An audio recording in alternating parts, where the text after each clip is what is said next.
कार्तिक मास की पूर्णिमा तिथि की शुरुआत 26 नवंबर को दोपहर 3:53 पर होगी और समापन 27 नवंबर को दिन में 2:45 पर होगा।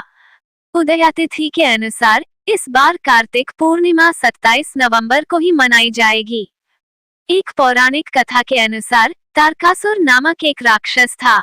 उसके 3 पुत्र थे, तारकाक्ष, कमलाक्ष और विद्युन्माली। तारकासुर बहुत ही बलवान था। उसने धरती व स्वर्ग पर अपना आतंक मचा रखा था, जिससे परेशान होकर देवताओं ने भगवान शिव से उसका अंत करने के लिए प्रार्थना की। उनकी प्रार्थना सुनकर भगवान शिव ने तारकासुर का वध किया। इससे देवता बड़े प्रसन्न हुए। उसके 3 पुत्रों को ये सुनकर बड़ा दुख हुआ और उन्होंने इसका बदला लेने के लिए ब्रह्मा जी की घोर तपस्या की। उनकी तपस्या से प्रसन्न होकर ब्रह्मा जी ने तीनों से वरदान मांगने को कहा। तीनों ने ब्रह्मा जी से अपने अमर होने का वरदान मांगा। ब्रह्मा जी ने अमरता के अलावा कोई दूसरा वरदान मांगने को कहा।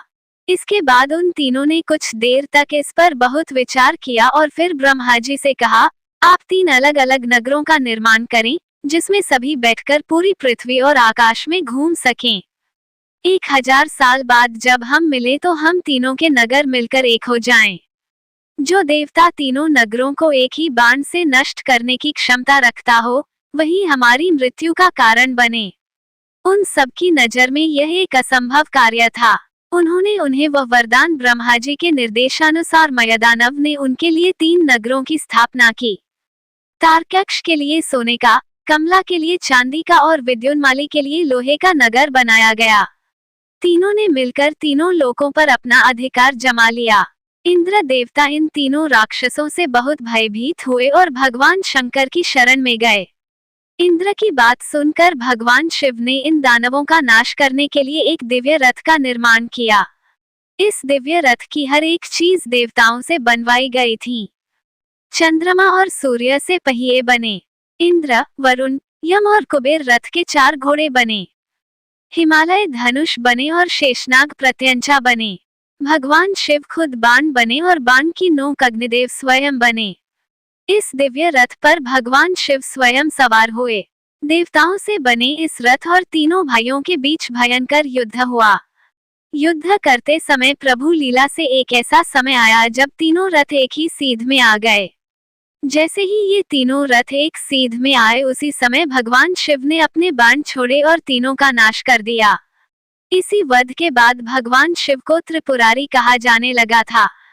हिंदू धर्म में पूर्णिमा का बेहद खास महत्व बताया गया है और कार्तिक पूर्णिमा तो सबसे ज्यादा शुभ मानी जाती है, क्योंकि इस दिन गंगा स्नान भी होता है, साथ ही गुरु नानक जयंती भी है।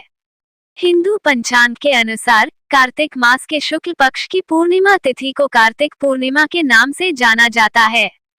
इस बार कार्तिक पूर्णिमा 27 नवंबर सोमवार की है। पूर्णिमा के दिन चंद्रमा अपने पूरे आकार में होता है। हिंदू मान्यताओं के अनुसार पूर्णिमा के दिन दान, स्नान और सूर्यदेव को अर्घ्य देने का बेहद खास महत्व भी बताया गया है। इस दिन सत्यनारायण की पूजा का विशेष महत्व बताया गया है। पौराणिक मान्यताओं के अनुसार इस दिन भगवान शिव ने राक्षस त्रिपुरासुर का संहार किया था, इसलिए इस तिथि को त्रिपुरा तिथि के नाम से भी जाना जाता है।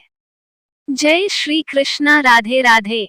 नमस्कार दोस्तों, बातें ज्ञान की YouTube चैनल में आपका स्वागत है।